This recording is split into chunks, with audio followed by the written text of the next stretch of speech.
চেকপোস্টে ট্রাকে তল্লাশির সময় এক পুলিশ সদস্যকে তুলে নিয়ে যায় ডাকাত দলের সদস্যরা। পরে ধাওয়া দিয়ে ভুক্তভোগীকে উদ্ধার ও ডাকাত দলের 2 সদস্যকে গ্রেফতার করে পুলিশ। মঙ্গলবার রাতে সুনামগঞ্জের শরীফপুর এলাকার চেকপোস্টে এই ঘটনা ঘটে। পরে শান্তিগঞ্জ উপজেলা স্বাস্থ্য কমপ্লেক্সের সামনে থেকে ডাকাত দলের সদস্যদের গ্রেফতার করা হয়।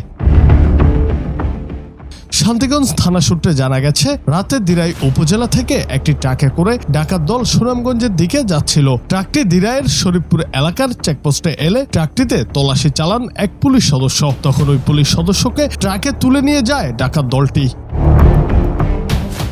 বিষয়টি সেখানে থাকা অন্য পুলিশ সদস্যদের নজরে এলে ট্রাকটিকে ধাওয়া করেন। এক পর্যায়ে ট্রাকটি সুনামগঞ্জের শান্তিগঞ্জ উপজেলা স্বাস্থ্য কমপ্লেক্সের সামনে এসে নিয়ন্ত্রণ হারায়। পরে পুলিশ সদস্য ও স্থানীয় বাসিন্দারা উপস্থিত হয়ে ডাকাতদের গণধোলাই দেয়। শান্তিগঞ্জ থানার ওসি আকরাম আলী বলেন, দিরাই চেকপোস্ট থেকে ডাকাত দলের তুলে আনা পুলিশ সদস্যকে উদ্ধার করা হয়েছে আর ডাকাত দলের 2 সদস্যকে গ্রেফতার করেছে পুলিশ। জুনায়েদ আহমেদ, বাংলা টিভি।